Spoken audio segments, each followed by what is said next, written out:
I have a slight confession to make, and it also happens to be a very unpopular Etsy print-on-demand opinion.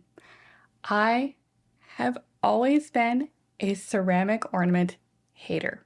Yep, I said it. I know they're a Q4 staple. I know there's insane demand on Etsy for them, and I know everyone else swears by them. But for years, I have avoided them like the plague, and I maintain I had very good reasons. That is, until now. Because there's a new kid in town in the Printify catalog that, not to be dramatic, has completely changed the game for me. I never thought I'd say this, but I am actually excited about ceramic ornaments this year. Like, genuinely excited. I know. Who even am I right now? So if you've been on the fence about selling ornaments, or maybe you've tried them before and ended up like I did with blurry designs and cranky customers, or maybe you're just looking for a way to break into one of Etsy's top-selling Q4 products without the chaos and in a way that actually makes sense for your shop, this is the video for you. We're going to chat about why I've never recommended traditional ceramic ornaments before, what makes this new version actually worth it enough to change my mind, how to make it work with niches that you can actually sell these in with strong demand and lower competition, and stick around to the end because I'm walking you through a quick design demo where I'll show you exactly how I'd create one that incorporates a current trend with a little help from AI and in a way that makes sense for a specific customer identity. In case we haven't met yet, my name is Mandy, a busy boy mom and active top 1% seller on Etsy. I've spent years learning what works, and so now I am on a mission to help creative entrepreneurs like you feel confident in growing your Etsy business with print on demand so that your products can get seen, loved, and sold without the overwhelm. Each year, I do several updated videos on all things Q4, so make sure you are subscribed and come back each week as we prepare for Q4 together. Now, before we go any further, I actually had to add this little bit into the video because it literally happened as I was working on this. I recently fired up a new shop to play around with some different niches and products and personalization workflows, starting with ornaments and, of course, using the ones that I'm going to tell you about in a minute. I started listing in this shop about 10 days ago. There's less than 20 listings in it, and literally today, it just got its first sale in one of the niches that I'm also going to share with you that also happens to be from one of my recent trend reports. So if you're keeping track, that's less than 2 weeks open, less than 20 listings, and a sale. Oh, and because I know I'll get this question, this sale did not come from an Etsy ad. It was completely organic. I say all of this as an encouragement and to tell you that number one, Etsy still works when you know how to work it. Number two, data matters because it's exactly what I use to figure out which niches I wanted to target. And number three, did I mention that there is huge demand for ornaments? Anyway, let's keep going. I have a whole video planned for you, but I just had to share that fun little sidebar with you. So let's start with why I've been a full-on ceramic ornament avoider for years, because I promise it wasn't just to be contrarian and I'm not some sort of weird ornament snob. Here's the thing. Even with the best print providers, traditional ceramic ornaments have always been a risky business. Not the funny Tom Cruise in his underwear kind, but the kind where you cross your fingers, hope it looks decent, and then brace yourself for the potential "this looks blurry" message or scathing 1-star review from a customer mid-December, when it's the last thing that you want to be worrying about. And I get it. Some sellers are perfectly fine with that. Plenty of customers don't even notice or have purchased ceramic ornaments in the past with the same look and just assume it's normal and good enough. But for me, if I'm scaling during Q4, I want products I can count on, at least most of the time. I've been a business owner long enough to know that things don't always go perfectly. But I also don't want to be in the middle of a 200 sale weekend wondering which orders are going to turn into an angry customer message down the road. Between ghosting, faint colors, weird blurry text, it just wasn't worth the gamble. I watch too many sellers deal with negative reviews and unnecessary stress from a product that was supposed to be easy and giftable. And y'all know me. I love Q4. I'm here for the momentum, but I'm also here for peace of mind and keeping my customer service inbox a drama-free zone as much as humanly possible. I dye enough gray hair as it is. I don't need to add more. So yeah, for a long time, ceramic ornaments were a no-go for me. As an alternative, I've always provided some other recommendations, including a more premium glass ornament option. So I'll link my video comparing all of those in the description in case you're curious. But all of that aside, that's what makes this new version such a big deal. Because finally, someone fixed the problem. And I'm telling you right now, it's a total game changer. As in, the printing quality between the two is night and day difference. So let me stop telling you and let me show you what I mean. Okay, so this is a normal ceramic ornament. This one happens to be from Imagine Your Photos from Printify. Printify has several providers in its network that provide ceramic ornaments just like these. I've tried several different samples from several different providers, and by most standards, this is a good print for ceramic ornaments. And if you only saw this at first, you probably think it's not terrible. Good enough even, perhaps. Like I said, this is a good print. But if I put it side by side with this one, now do you see where I'm coming from? This ornament is from SwiftPOD inside the Printify catalog. And let me tell you, it's not like any of the others. The secret behind it is that it has a unique matte finish on the printed side. You'll notice even as I'm holding it up, it doesn't quite have the same reflection as this shiny glossy one over here, which again is very traditional for ceramic ornaments. Which might not sound groundbreaking at first, but in the world of ceramic ornament printing, it's apparently a huge deal because that matte coating allows for sharper, cleaner printing. The text is not blurry, colors don't bleed, and you don't get that weird hazy effect where the design looks like it's been softly crying in a rainstorm. I've tested it myself multiple times, and sellers in my community have tested it with equally great results. So all that to say, I genuinely wouldn't recommend it if I didn't think it was worth your time and your reputation as a seller. Now that being said, is it going to be 100% perfect 100% of the time? Obviously, no product ever is. And sometimes things can go wrong even with the best providers that we just can't control or predict. That's just how things work as a product-based business, especially if you are outsourcing fulfillment in this manner. But the difference in print quality is significant enough that I'm finally confident listing these in my shop without crossing my fingers every time an order comes in. So if you've been avoiding ceramic ornaments like I was, this is the one that I'd start with. I'll drop the exact link below. Again, it's the ceramic ornament from SwiftPOD in the Printify catalog, and it's officially earned its spot in my own Q4 lineup. By the way, let me know if product-specific videos like this are helpful. I recently bought a ton of samples, including this sweatshirt with the embroidery that even has the option for sleeve embroidery. So let me know if you'd like to see more of these and what questions you have so that I can include them in future videos. Okay, now that I've covered why I'm a ceramic ornament girly now, you might be thinking, okay, quality looks great, but what should I actually put on these things? So let's talk this through a little bit. If you already have some established niches in your shop, that's where I'd start. But just come at it from a giftable or keepsake angle in terms of how you're designing and targeting with them. You've already started building traffic, customers, maybe even some repeat buyers in that direction, right? So ornaments become a super complementary product.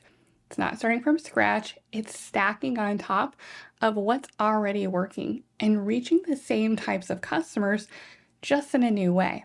So if you've been building a shop around the bookish niche, for example, think about incorporating those themes into ornaments that would appeal to book lovers during the holidays.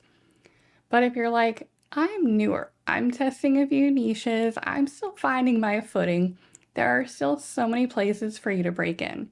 I did some digging into my favorite e-rank data and came up with just a few high search, lower competition opportunities that historically perform very well and that people are actually looking for in connection with ornaments. For example, first Christmas married, engagement, dog ornaments, for example, a dachshund ornament. Bonus tip here, pet memorials also do very well in this space. Baby's first Christmas, pregnancy announcement ornaments, and graduation ornaments. And even think about hobbies or sports parent gifts. Interests in volleyball, soccer, cheer, and more all spike during Q4 and have specific searches for ornaments related to those interests and customer identities. Again, these aren't just about random cute ideas. These are specific customer identities and life moments, which means people are already searching for ways to buy for them. And Etsy is their go-to marketplace for something personal and meaningful. So your job is to step in with a product that helps them say, that's exactly what I was looking for. You can take this one step further with personalization and a clever design for one of these customer identities. So let's talk next about how to actually make one that stands out. For this quick design demo, I'm going to create something that checks all the boxes we just talked about. Giftable, customer identity specific, personalized, and as a little bonus boost, I want to include design elements that incorporate a current trend, which is, of course, my favorites, our silly goose. I'm going with a wedding niche design because first Christmas married is one of the top phrases searched for ornaments, so we know there's clear demand. And I'm specifically going for that fun, silly goose twist, not just randomly, but because I'm specifically wanting to appeal to a couple that is wanting a little humor for their tree, or perhaps the best friend that might be buying it as a fun gift as a friend and wants something cute that also doesn't feel quite as serious. Because let's be honest, not every wedding ornament needs to be super formal script, font, and snowflakes. So in Canva, and you can do this very similarly with most other design tools, but I'm going to start with a large square. Some of the ornaments use different square sizes, but they're all square in terms of the template itself. So I err on the side of making it slightly bigger, and I will use an even 1000 by 1000 pixels. That way it works no matter what, and I've got a little room to adjust if I really need to once I take it into Printify. The SwiftPOD ornaments have a slightly larger print area, so I also find that downloading the template that's available from Printify is also helpful to have in the background, simply because circles are a little trickier sometimes for placement, and you have to make sure you leave room for the hole at the top in terms of your design. So I simply bring in that template into the space that I'm working in, and then I'm going to come up and lower the transparency down just so that I can barely see where that outline is, so that I don't have any important things like text or major design elements that go beyond that little dotted line where the design needs to stay within. You can go beyond that dotted line if you are creating a design where it needs to extend over the edge. That's fine, but all of your text and any important elements of the design need to stay within that little dotted line area. And like I said, I just do this so I can see ballpark where things are, but I lower it enough so that I can still see the design that I'm working on top of it without a major distraction. Then I want to start with a phrase that makes it connect. Now, sure, you could use something basic like our first Christmas, and that does sell. We see plenty of that. But what if you want to stand out a little bit? That's where I love bringing AI in. I'm going to go to my niche creator GPT and just type in Christmas ornaments for a newlywed couple. Then I want to include a tone, and let's say playful or funny ideas that would work well with a goose or silly bird theme. And boom, Now I've got a fresh list of phrases to pull from that aren't just the same cookie cutter options you see everywhere. One of my favorites from this list is something simple. Our first honkmas. It's cute, it's on theme, it's not even that far off from something that we know people already like to buy, right? That traditional phrase. But it's just different enough to make it funny and lighthearted. And it's small enough that it'll give us some room to play with the visuals around it. So that's what I will bring in here with my text, and we will start designing. So I'm going to keep the our first text really simple and just expand that out and just get an initial placement. Center that. This one is NutraText. I don't know if it's one that I've uploaded or one that exists in Canva, but really any simple sans serif like this works. I know Montserrat is another simple one. I typically don't go too faint on the font itself because again, you want to make sure it shows up really well. Let's go with Poppins. It's very similar. And I'm going to make all of this capitalized. So expand that out. We'll start with that. And then I want to emphasize honkmas with a fun script font. So I'm going to add another text box in here. We'll say honkmas, carried over what I had before. I don't need that capitalized. And I want to use Beth Ellen. Could use any handwriting, but essentially I'm going for something that's script to kind of complement it, but also be kind of playful as well, just given the theme that we're going with. So I'm going to go with a Beth Ellen. We've seen that trendy handwritten font do quite well. I think that could work here. So I'm going to bring that up. I want to expand this a little bit just so it takes up a little more space and isn't the same width as this honkmas. So for spacing, I like to use this a lot when I really want it to take up more space, is I expand that letter spacing. And so we'll start with that. And then step 2 of this is I want to pair it with some graphics that fit the tone and the intent. I think so often we feel like we have to make these really complicated or advanced designs in order to integrate trends or in order to make something that will sell. But in reality, when you focus on creating for a customer identity and creating that connection, like we did, especially even just with this phrase and integrating some of these other cute elements, you can keep things much more simple. So in Canva, as I said, I wanted to kind of incorporate that silly goose option. So I want to see what Canva has in terms of available elements. So I'm going to come to the top and I'm just going to type in wedding goose. We'll see what kind of options we get under graphics. You can see there's some that are already paired up that are really cute. There are some outline only versions that are cute. And so I could go with one where they're already paired together, but obviously other people could do that too. So I want to kind of create my own little version of those. So I'm going to pair one from kind of the girl goose pics and another from the boy version pics. And then I just align those. And in theory, you could even create one if you serve the LGBTQ community, for example. You could use 2 girl geese or 2 boy geese or, you know, any variation of that. So even kind of like this one here, it gives you some options to play around with depending on who it is that you're trying to reach and who your customer is.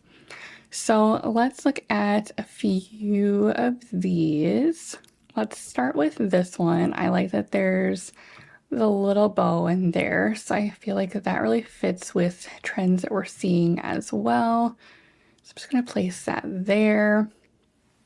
And then we need another boy goose. Sometimes I will find similar ones here in this magic recommendations. It just kind of depends. Sometimes they're in there, sometimes they're not. So there's one option for the boy goose. Here is another one. I think I kind of like this one. It's kind of cute. So let's bring that one in, and I'm just going to line it up with that other one that's in there. Bring them a little bit closer. They need to make sure they look like they like each other, right? Since this is for the wedding niche. And then if there's an element that doesn't quite fit when you're bringing them together like this, one option is you can go to Edit and you can use Magic Eraser. And I'm just going to wipe out that little element in there, because now once they are together, they'll fit together a little better and I won't have kind of that weird spacing issue. So that works out well. I think we're pretty well aligned. So I'm going to select both of them, group them together, and then I can center them. And then I want to add in just a little bit of extras. So if I need to adjust here, I could. But it's got kind of the sparkles here. I want to just add some other little embellishments to make this really, again, a cute wedding themed ornament. So I'm going to type in sparkle at the top. I just want something kind of similar, something like that, to kind of fill in some of this white space is really what I'm going for. Could bring in another one, bring that over here, and if I flip it, makes a mirror image. So that could be one way to go. Let's do this one because that kind of fits again with kind of that hand-drawn style is what we're going for in this illustration. So notice that none of these have perfectly clean lines. The only thing that's perfectly clean lined is our initial text up here, but everything else has really more of that illustrated feel to it. So I'm going to add in a couple of these just to start with. I can always place these differently later. And then I want to include, let's see what happens if we say doodle heart. Let's do something like this in there. Again, it's almost like little confetti, little sparkles as part of our design, just to add a little extra flair in there, I think makes sense. And again, we're just kind of placing as we go, just to see where everything fits together, flipping around as needed. If you ever feel like the background is a distraction, sometimes I will just delete it just so I can kind of see placement. And then if you do Control Z or Command Z if you're on a Mac, that will just reverse it. So it's just a quick way to get rid of it, then bring it right back. So that looks pretty good for now. Again, I don't want to make the elements too tiny because they can get lost a little bit in the print, but I just wanted a little something extra in there as part of our design. Oftentimes, if I'm searching for these in Canva, as you saw, I will add in sometimes little descriptors like this, like doodles or illustration or hand-drawn, again, if I'm really looking for something in a specific style. Then, as kind of our step 3, we need to add our personalization placeholder. Names plus year is always an easy win, especially if it's something related to a keepsake or celebration of life moments or life events or milestones. It keeps it super simple so that even if you aren't using an automation tool for your shop to do the personalization, it's still going to be relatively easy to manage. So in this case, I'm going to do something, I'm going to carry down our font just to not add too many in there. Let's just say it's the Millers. Shrink this down just a little bit.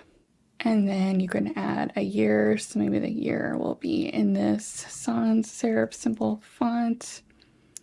We don't need that very big.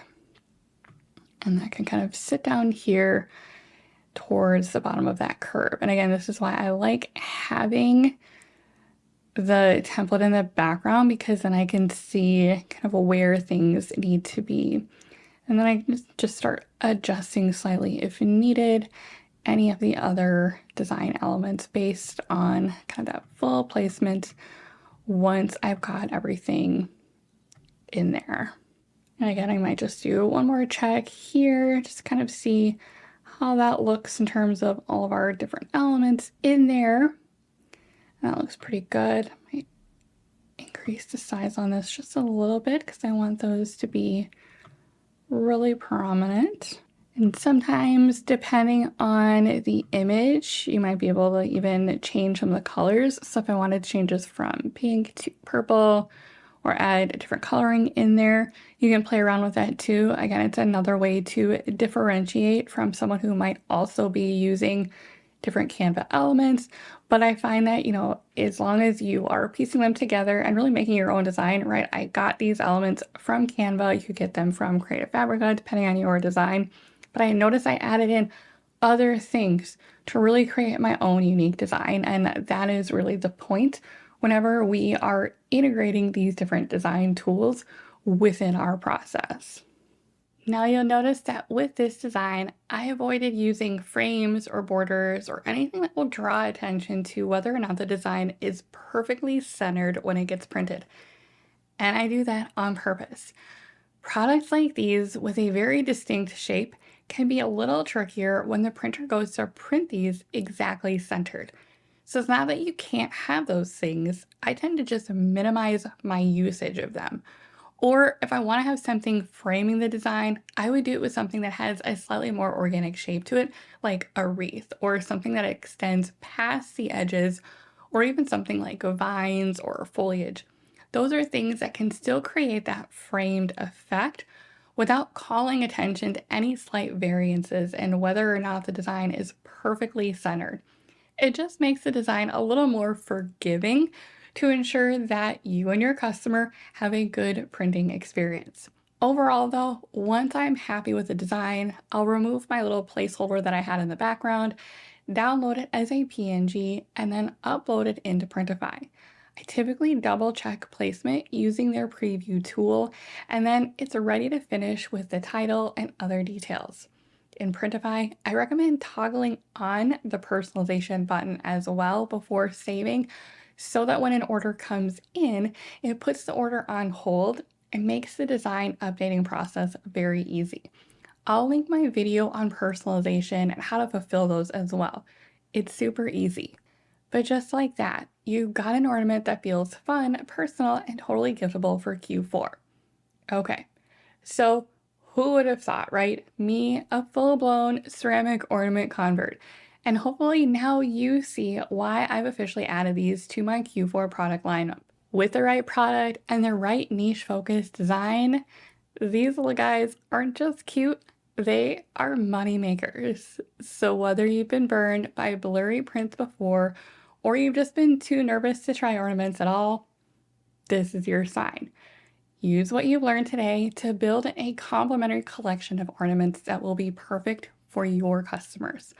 I'll drop all the links below, including the SwiftPOD ornament on Printify, my favorite AI prompt resources to help you brainstorm and design faster, including my free niche creator that I used today, my Q4 Etsy prep playlist, where you'll be able to binge more of my content right here on my channel to get you ready for the upcoming season, and of course, links to various ways that you can get support from me to make this your best Q4 yet.